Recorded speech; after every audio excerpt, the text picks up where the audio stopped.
السلام عليكم، اللهم صل وسلم على سيدنا محمد. اهلا بيكم في قناتي، معاكي رشا الاسيوطي. ولو دي اول مره تشوفيني حابه اقولك من قلبي نورت القناه، يا ريت تشتركي في القناه وتفعلي زر الجرس عشان يوصلك كل جديد من الوصفات البسيطه وروتين اليوم البسيط اللي بحب اشاركه معاكم بيه من قلبي. انا بحاول اقدم لك حاجه بسيطه عشان خاطر متقفيش كتير في المطبخ.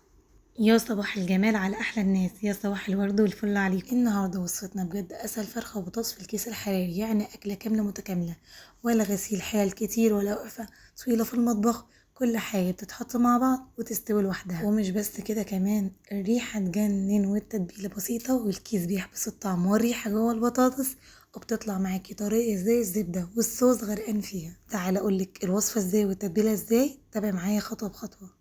احنا بعد ما غسلنا الفراخ كويس جدا هنحطها في محلول النقع اللي هو عبارة عن كوباية، نص كوباية من الخل ومعلقتين من السكر، وتسيبيهم لمدة 10 دقايق. بعد كده تطلعيها تشطفي الفرخة كويس جدا برضو، وتحطيها بالمنظر ده واقفة على ازازة، على الحامل بتاع الكريمة، بحيث تنزل كل المية بتاعتها والسوائل بتاعتها عشان خاطر متكونش مزفرة معاكي. وتجيبي حبة من البصل تفرميه فرم ناعم وتحطيه معاكي في بولة، وفي نفس الخلاطة تحط برضو 4 5 حبات طماطم كده صغيرين وهتفرميهم برضو فرم ناعم.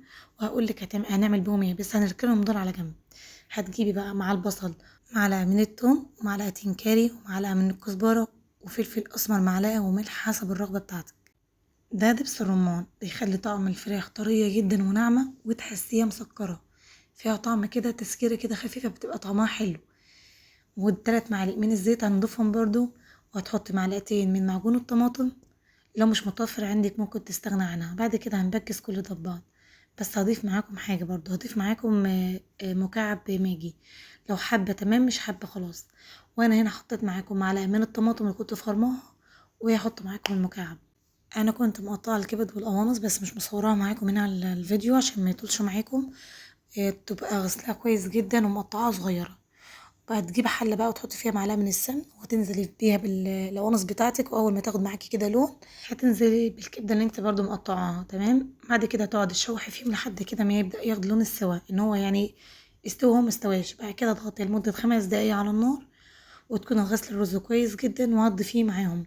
بعد كده هنشوح كله ده ببعض، وهتجيبي معلقتين من التتبيله اللي احنا عملناها بتاعه الفراخ وهتحطيهم هنا على الرز والكبد والقوانص. معلقتين تتبيله الفراخ اللي احنا عملناها البصل اللي فيها دبس الرمان والكاري والملح والفلفل وكده يعني.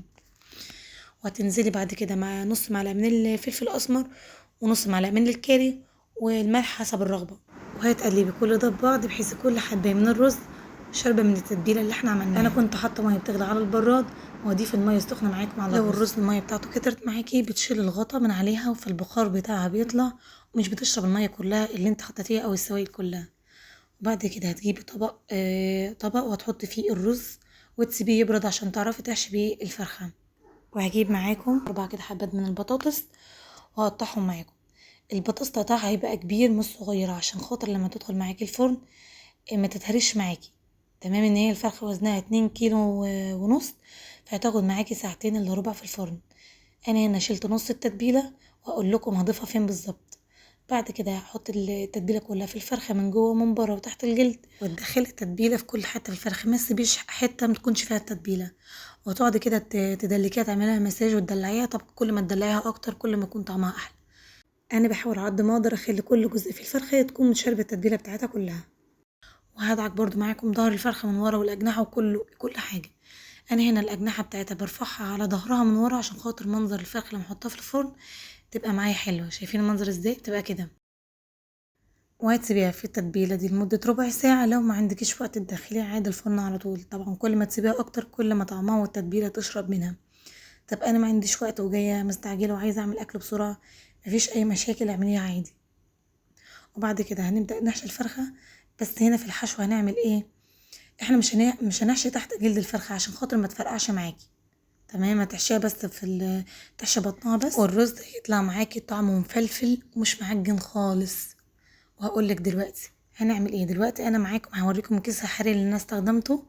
ده بيكون عباره عن فيه 3 كيس حراري، ومعاهم كده زي ما انتوا شايفين زي السلك كده، لونه ابيض كده جواه سلك، فبيتلف بره على الكيس بعد ما تدخلي الفرخه، فمش بتحصل له اي حاجه، ما تقلقيش يعني. وهنشيل الفرخه كده معاكم على جنب، وهقول لكم هنحط مع الفرخة هنضيف معاها ايه. هتجيب البطاطس اللي احنا مقطعينها وهننزل بنص التتبيلة بتاعة الفراخ وعصير الطماطم اللي احنا ضاربينه معاكم، وهنخلطهم كلهم مع بعض وهضيفهم معاكم في الكيس الحراري اللي احنا اللي فيه الفرخة. شايفين المنظر؟ والله العظيم حاجة تحفة، بتبقى البطاطس طالعة زي الزبدة ومستوية ومتسبكة والفرخة منزلة الصوص بتاعها، بتبقى طعمها خطير. انت بقى بتعملي فتحات بالمقص او بالعصاية الشيش.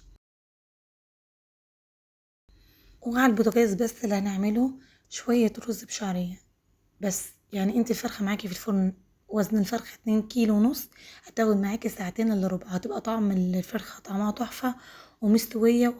وهوريكي برضو في الفيديو وانا بشد بس العظمة بتاعت الفرخة طالعة ازاي، بتبقى مستوية جدا وطعمها وريحتها تبقى تحفة. يعني انت عاملة الفرخة ومعاها الطبق بتاعها ومفيش بس غير على البوتاجاز اللي هتعملي شوية الرز. يعني مفيش اسهل من كده واحلى من كده، والله ما في اسهل من كده. دي لو في حاله ان انت مش عايزه تقفي كتير في المطبخ وزهقانه ومش عايزه تعملي اي حاجه، بتعملي التتبيله دي بسرعه بسرعه وتزقها في الكيس الحراري وتحطيها في الفرن وشويه الرز وبالشعريه على البوتاجاز وبس، وبتطلع معاكي بالمنظر ده.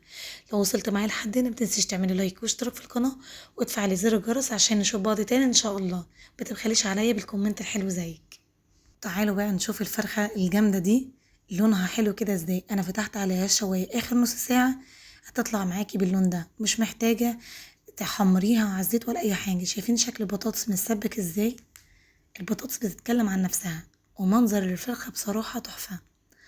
والله مفيش احلى من كده واسهل من كده خالص. شايفين المنظر؟